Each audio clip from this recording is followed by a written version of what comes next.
குட்டிமா தமிழ் டிவி நேயர்களுக்கு வணக்கம். நான் தான் உங்க மணிகண்டன். தொடர்ந்து குட்டிமா தமிழ் டிவி சேனலுக்கு நீங்க நல்ல ஆதரவு கொடுத்துக்கிட்டு இருக்கீங்க. அதுக்கு இந்த நேரத்துல ஒரு மிகப்பெரிய நன்றியை தெரிவிச்சுக்கிறேன். இன்னைக்கு குட்டிமா தமிழ் டிவி சேனல்ல பார்க்க போற படம், திரை விமர்சனத்துல பார்க்க போற படம் பன் பட்டர் ஜாம். இது பாத்தீங்கன்னா ஒரு தமிழ் திரைப்படம். தமிழ் திரைப்படத்திற்கு இந்த மாதிரி ஒரு தலைப்பு வச்சிருக்காங்க. இது பாத்தீங்கன்னா ஒரு உணவு பொருள், ஒரு பன்னு, அதுல ஜாம் வச்சு கொடுப்பாங்க, நல்லா இருக்கும். நானே பன் பட்டர் ஜாம்லாம் வாரத்துல 2-3 நாள் சாப்பிடுவேன், பக்கத்துல இருக்க கடையில பேக்கரியில வாங்கி. அதை தான் இந்த படத்துக்கு டைட்டிலா வச்சிருக்காங்க. இந்த படம் எப்படி இருக்குன்னு பாக்குறதுக்கு முன்னாடி குட்டிமா தமிழ் டிவி இந்த சேனலை சப்ஸ்கிரைப் பண்ணாதவங்களா இருந்தால் ஒரு தடவை பண்ணவங்க பெல் பட்டனை சேர்த்து அழுத்துங்க. அப்படி நீங்க சப்ஸ்கிரைப் பண்ணிட்டு பெல் பட்டன் அழுத்தினாதான் நாங்கள் வீடியோ அப்லோட் பண்ண உடனே உங்களுக்கு நோட்டிபிகேஷன் வரும். நீங்கள் அந்த வீடியோ பார்த்து என்ஜாய் பண்ணலாம். உங்களுடைய நண்பர்கள், உறவினர்களையும் குட்டிமா தமிழ் டிவி சேனலை பற்றி சொல்லி சப்ஸ்கிரைப் பண்ணுவீங்க, லைக் பண்ணுவீங்க, கமெண்ட் பண்ணுவீங்க. வீடியோ பிடிச்சிருந்தா ஷேர் பண்ண சொல்லுங்க. இப்போ திரை விமர்சனத்துக்கு போகலாம். திரை விமர்சனத்துக்கு போகிறதுக்கு முன்னாடி கேஷ் அண்ட் குரோவை பார்க்கலாம். பவியா, பிக் பாஸ்ல வந்த ராஜு, அதுக்கப்புறம் பார்த்தீங்கன்னா ஆதியா. இந்த ஆதியா ஹீரோயினுமே 2-3 படங்கள் பண்ணியிருக்காங்க. இந்த பவியாமே பார்த்தீங்கன்னா 2-3 படங்கள்லாம் பண்ணியிருக்காங்க முன்னாடி ஹீரோயினா. ராஜு பார்த்தீங்கன்னா இதுக்கு முன்னாடி 2 படங்கள் நடிச்சிருக்காரு. இதுல தான் முழு நீள ஹீரோவா நடிச்சிருக்காரு. அதுக்கப்புறம் சரண்யா, பொன்வண்ணன், சார்லி, மைக்கேல் அவரும் பார்த்தீங்கன்னா இந்த படத்துல ஒரு ஹீரோ ரோல் பண்ணியிருக்காரு. ஹீரோக்கு ஈக்குவலான ஒரு ரோல் பண்ணியிருக்காரு. மற்றும் பல முன்னணி நட்சத்திரங்கள், தேவதர்ஷினி உட்பட பல முன்னணி நட்சத்திரங்கள், விஜய் பப்புன்னு ஒருத்தர் நடிச்சிருக்காரு. இவங்கெல்லாம் உட்பட பல முன்னணி நட்சத்திரங்கள் இந்த படத்துல நடிச்சிருக்காங்க. இந்த படத்தோட கதை எப்படி ஆரம்பிக்குதுன்னு கேட்டீங்கன்னா, 2 ஹீரோ மைக்கேலு ராஜுவும் பார்த்தீங்கன்னா ஸ்கூல் ஃப்ரெண்ட்ஸு. +2 ரிசல்ட் வரப்போகுது. பன் பட்டர் ஜாம் கடைக்கு தான் அவங்க அடிக்க ஒருக்கா போவாங்க. ஏன்னா படத்தோட டைட்டில் அப்படி வச்சதுனால அங்கே போகிறதுனால அந்த டைட்டிலுக்கும் இதுக்கும் சரியாக போச்சுன்னு நினைக்கிறேன். அந்த கடைக்கு போகிறாங்க, பன் பட்டர் ஜாம் சாப்பிட்றாங்க. ரிசல்ட் வரப்போகுது. +2 ஓரளவுக்கு மீடியமான மார்க் தான் 2 பேருமே எடுக்கிறாங்க. எடுத்ததுக்கப்புறம் 2 பேரும் ஒரே காலேஜில் போய் சேர்றாங்க. ஆனால் வேற டிபார்ட்மெண்ட்டு. சேர்ந்த உடனே அங்கே இப்படி போயிட்டு இருக்கு ஒரு பக்கம். இந்த பக்கம் சரண்யா, பொன்வண்ணன், சார்லி பார்த்தீங்கன்னா இவங்க ஒரு தம்பதி. இவங்க ஒரு கல்யாணத்துக்கு போகும்போது அங்கே தேவதர்ஷினி அவங்களுடைய கணவரை சந்திக்கிறாங்க. அந்த சந்திச்சா இவங்க சார்லி கூட ஜூனியராக படித்தவங்க, சார்லியோட காலேஜில் ஜூனியராக படித்தவங்க தான் அந்த தேவதர்ஷினி. அவங்களுக்குள்ள நட்பு மறுபடியும் மலருது. அவங்க பொண்ணை இவருடைய பையன் ஹீரோவுக்கு கட்டி வைக்கலாம், ஆதியா ஹீரோவுக்கு கட்டி வைக்கலாம் அப்படின்னு சொல்லி இவங்க இந்த 2 ஃபேமிலி பிளான் பண்ணுறாங்க. இந்த விஷயம் நடந்துச்சா இல்லையா? ஹீரோ காலேஜ் போனப்போ அந்த பவியா பார்த்துட்டு காதலிக்க ஆரம்பிக்கிறாரு. அந்த காதல் நிறைவேறிச்சா இல்லையா? விஜய் பப்பு இதுல என்ன மாதிரியான ரோல் பிளே பண்ணாரு? யார் யாரை கல்யாணம் பண்ணாங்க? யார் யாரை கலட்டி விட்டாங்க? இதுக்கெல்லாம் விடை சொல்றதா இந்த படத்தோட பன் பட்டர் ஜாம் படத்தோட முழு நீள திரைக்கதையா அமைஞ்சிருக்கு.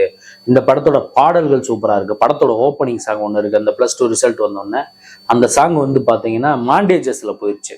மாண்டேஜஸ்னா அந்த சில நிகழ்வுகளை காமிச்சிட்டாங்க. ஆனா நிகழ்வுகளை காமிக்காம இந்த 2 ஹீரோவுக்கும் அந்த 2 ஹீரோயினுக்கும் டான்ஸ் வச்சிருந்தாங்கன்னு வைங்களேன், அந்த பாட்டு இன்னும் சூப்பரா இருந்திருக்கும். விசுவலா கேட்கும்போது, ஆடியோவா கேட்கும்போது சூப்பரா இருக்கு. அந்த சாங் நிவாஸ் கே பிரசன்னா அவர் தான் அந்த பாட்டுக்கு மியூசிக் போட்டிருக்காரு. அந்த பாட்டு பாத்தீங்கன்னா கேட்கும்போது சூப்பரா இருக்கு. ஆடியோ அந்த விசுவலா பார்க்கும்போது மாண்டேஜஸ் இல்லாம டான்ஸ் இருந்திருந்தா இன்னும் சூப்பரா இருந்திருக்கும். இந்த கன்னிமா சாங் மாதிரி பெரிய ஹிட் ஆகக்கூடிய ஒரு வாய்ப்பு இருந்திருக்கும். அதை ஏன் டைரக்டர் தவிர்த்தாருன்னு தெரியல. அந்த பின்னணி இசையும் பாடல்களும் இந்த படத்துக்கு பார்த்தீங்கன்னா ஒரு மிகப்பெரிய பலம். அப்புறம் சரண்யா, பொன்வண்ணன் அவங்களுடைய காமெடி காட்சிகள், விஜய் பப்புவோட காமெடி காட்சிகள், தேவதர்ஷினியோட காமெடி காட்சிகள், ஹீரோவோட சின்ன சின்ன டைலாக்ஸ், சின்ன சின்ன ரியாக்ஷன்ஸு. இதில் வெரைட்டியா 2-3 வெரைட்டியா ஹீரோ நடிச்சிருக்காரு. ரஜினிகாந்த்லாம் கூட போறாரு ராஜுவோட முகத்துல சில காட்சிகள்ல. அது அவருக்கே தெரிஞ்சிச்சா தெரியலன்னு தெரியல. சூப்பர் ஸ்டார் அவர்களே போறாங்க. அப்புறம் விக்ராந்த் அவர் இதுல காலேஜ் சூப்பர் சீனியரா ஒரு சின்ன ரோல் பண்ணியிருக்காரு. ஹீரோயின் 2 ஹீரோயினுமே நல்லா அழகா இருக்கிறாங்க. படத்தோட ஒளிப்பதிவாளர் எல்லாருமே ரொம்ப அழகா காமிச்சிட்டாங்க. Saranya, Devadarshini, 2 heroine, hero Michael எல்லாருமே அழகா காமிச்சிட்டார் ஒளிப்பதிவாளர். அதுவும் இந்த படத்துக்கு ஒரு மிகப்பெரிய பலம். அப்புறம் லொகேஷன்ஸ், பீச்சு, ரெசார்ட், காலேஜ் எல்லாமே நல்லா அழகா இருக்கு. ஃபர்ஸ்ட் ஹாப் போர் அடிக்காம டக்கு டக்குன்னு காமெடியா போகுது. படம் பார்த்தீங்கன்னா கிட்டத்தட்ட ஒரு 2 மணி நேரம் 20 நிமிஷத்துல நான் ஃபர்ஸ்ட் ஹாப்ல ஒரு 45 நிமிஷம் சிரிச்சேன். செகண்ட் ஹாப்லயும் ஒரு 45 மினிட்ஸ் சிரிச்சேன். அப்படிங்கும்போது கிட்டத்தட்ட 1.5 மணி நேரம் நமக்கு படம் சிரிப்பு வருது. 2 மணி நேரம் 20 நிமிஷத்துல கிட்டத்தட்ட 1.5 மணி நேரம் படத்துல கைதட்டி நீங்க குழுங்க சிரிக்கலாம்.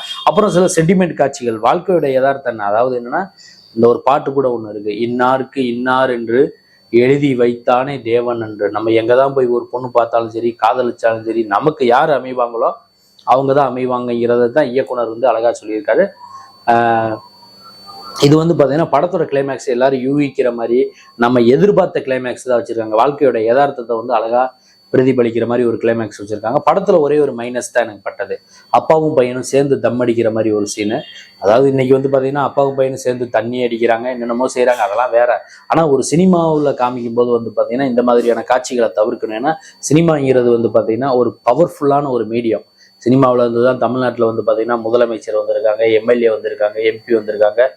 அடுத்து இப்போ புதுசாக இளைய தளபதி விஜய் அவர்கள் வந்து கட்சி தொடங்கியிருக்காரு. அவர் எம்எல்ஏ ஆவாரா, எம்பி ஆவாரா, அல்லது தமிழ்நாட்டு எதிர்கட்சி தலைவர் ஆவாரா அப்படிங்கிறதெல்லாம் வந்து ஃபியூச்சரில் தான் தெரியும். ஆனால் சினிமாவில் இருந்து இந்த மாதிரி பவர்ஃபுல்லான ஆளுங்க வரும்போது இந்த மாதிரியான சில காட்சி அமைப்புகள் உண்மையிலேயே நடந்திருந்தா கூட தகப்பனும் பையனும் சிகரெட் பிடிக்கிற காட்சியை வந்து இயக்குனர் வந்து தவிர்த்திருந்திருக்கலாம். அதையே அப்படி வச்சாருன்னு தெரியல. இதெல்லாம் வந்து ஒரு ஆடியன்ஸை வந்து கொஞ்சம் தூண்டி விடுற மாதிரி தான். அப்பா பையனை சேர்ந்து தம்மடிங்க அப்படிங்கிற மாதிரி தூண்டி விடுற மாதிரி இருக்குது. அந்த காட்சியை தவிர்த்துருக்கலாம். மற்றபடி பார்த்தோம்னா இந்த பன் பட்டர் ஜாம் வந்து பார்த்தீங்கன்னா இந்த வாரம் வந்து பார்த்தீங்கன்னா இந்த படத்தை நீங்கள் ஃபேமிலியோட போய் பார்க்கலாம். சில வசனங்கள் இருக்கு, பட் பெருசாக டபுள் மீனிங்லாம் இந்த படத்தில் கிடையாது. ஃபேமிலியோட கண்டிப்பாக அந்த படத்தை போய் பார்த்து ரசிக்கலாம். படம் வந்து பார்த்தீங்கன்னா நல்லா இருக்கு. பன் பட்டர் ஜாம் சுவை அருமையாக இருக்கு. நான் பண்ண இந்த ரிவ்யூ பன் பட்டர் ஜாம் படத்தோட திரை விமர்சனம். இந்த வீடியோ உங்களுக்கு பிடிச்சிருந்தா லைக் பண்ணுங்க, கமெண்ட் பண்ணுங்க, ஷேர் பண்ணுங்க. மறக்காம மறுபடியும் சொல்லிக்கிற குட்டிமா தமிழ் டிவி இந்த சேனலை சப்ஸ்கிரைப் பண்ணாதவங்களா இருந்தால் ஒரு தடவை பண்ணுங்க. பண்ணவங்க பெல் பட்டனை சேர்த்து எடுத்துங்க. அடுத்த வீடியோவில் இதே மாதிரி ஒரு திரை விமர்சனம் அல்லது சினிமா செய்தி அல்லது இதர செய்தியோட மீண்டும் நான் உங்களை வந்து சந்திக்கிறேன். குட்டிமா தமிழ் டிவி சேனலை பார்த்து வச்சுக்கிட்டு இருக்க நேயர்களுக்கும் ரசிகர்களுக்கும் பொதுமக்களுக்கும் நெஞ்சார்ந்த நன்றிகள்.